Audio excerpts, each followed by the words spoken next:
All right, speaking of senators, there's also new insights into how Americans think artificial intelligence will influence our next election. In a new poll, 54% of Americans say AI will impact who wins, and 1/3 say they will trust the results of the race less because of it. Meantime, technology's biggest names are set to arrive in Washington this week for a major AI conference. Gates, Musk, Zuckerberg, you know those names, Sam Altman, head of ChatGPT. They will all give their thoughts on how to regulate artificial intelligence. The Colorado Democratic Senator Michael Bennet is also focused on how to regulate AI and has presented legislation that would create a new regulator for the technology. And he joins us live up on Capitol Hill. Senator Bennet, thank you for being here on the Hill. You're going to be inside that meeting. I guess all 100 senators will be. Gates, Musk, Zuckerberg, what do you want to hear from them on this? Well, I think it's less what I want to hear from them than what I would like to tell them, which is that the American people want to have a freaking negotiation with these guys. You know, that we have not had a negotiation on data. We haven't had a negotiation on privacy. We haven't had a negotiation on our economics. And that's even before you get to artificial intelligence. That's just the social media companies themselves. I spent an hour and a half on Friday. I'm a former school superintendent.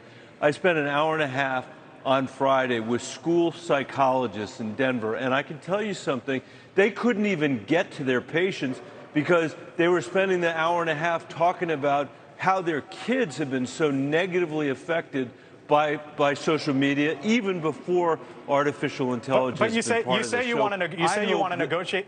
Yeah, you say you want a negotiation with them. You know how this works, Senator. These are the biggest heads of the biggest companies. Why would they negotiate with Congress on this, and what can you actually do about it?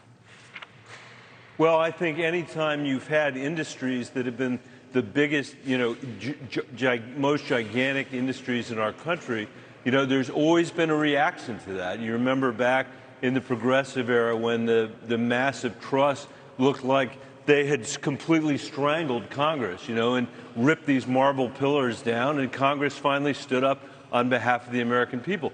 That's what we're going to have again here. These guys are just going to take and take and take until they get pushback from the American people, and that pushback's going to come, I hope, from the halls of Congress if people are listening to their constituents the way that I'm hearing from mine, that have especially in the wake of COVID, they're coming out of this faced with massive mental health challenges for their kids, and we've done nothing to legislate in this area. I think a very good step would be to have an FCC, an agency like that, that's dedicated to social media and artificial intelligence. So there's clearly concern, Senator, from the American public about what AI could potentially do for elections. You are, of course, a Democrat backing President Joe Biden for re-election. I want you to listen to the president from earlier today. Get your reaction on the other side. Those terrorists could not touch what no force, no enemy, no day ever could. And that is the soul of America. Let's see. I'll just follow my orders here.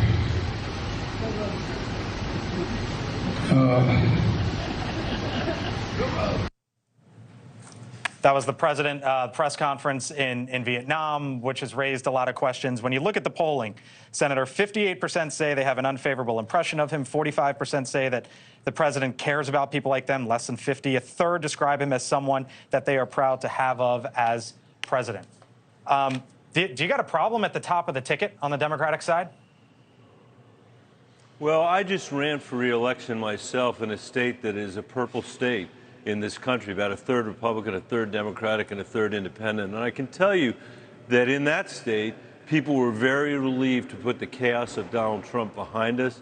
They're gratified by the accomplishments of the bipartisan infrastructure bill, the semiconductor legislation. It's the first bill since Ronald Reagan was our president and shipped everything to Southeast Asia to bring stuff back here to be manufactured here.